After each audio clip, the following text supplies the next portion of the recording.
Coming into Georgetown, I had no experience with politics, with government, or anything like this, and I didn't really have a lot of confidence in my own skills and abilities to take advantage of these opportunities and to do well in them.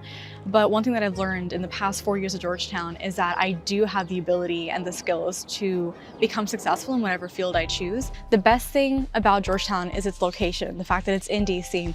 So I personally took a lot of advantage of the internships and opportunities that were available for in-person work.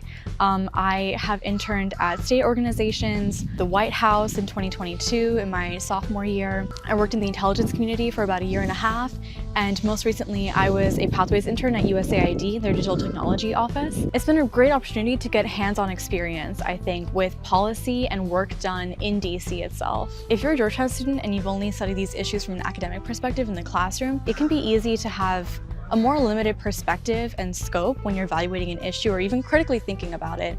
But when you work in these agencies and with these teams and with the organizations on the ground that are trying to make a difference with whatever issue you might be thinking about, it definitely gives you a more real-life perspective on what the stakes are, what work has to be done, and what the different objectives are. So one of my favorite experiences at the SFS was actually doing this conference last semester in the fall that took a couple Georgetown students to West Point, where we stayed on campus for 4 to 6 days, interacted with West Point cadets, and did multiple roundtable discussions on the importance of national security and the interactions between civilian and military personnel for national security matters in the future. It was something that I hadn't been able to cover in my professional work, so I thought it was just a really good addition of nuance to the work that I'd already been doing for a while. One of the classes I'm taking this semester, Water, Science and Society, taught by Rebecca Peters, has actually been one of the most impactful and influential classes. This class was the first that took a really deep dive into the importance of water policy in the present and also in the future,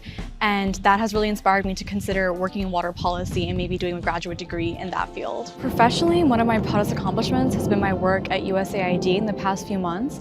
I worked in the Office of Digital Technology, and we worked to increase digital access for communities across the globe.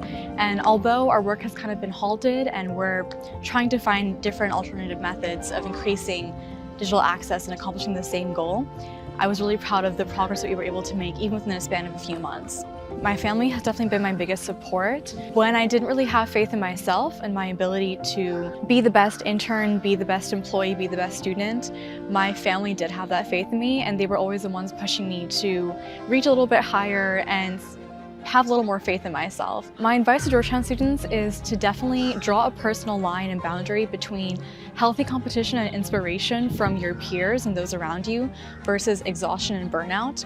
It's really important to push yourself a little bit and to be inspired and to take other people's drive and let it motivate you to do a little bit more. Georgetown really opened up an entire world for me of things that I could do and places that I could make a difference in.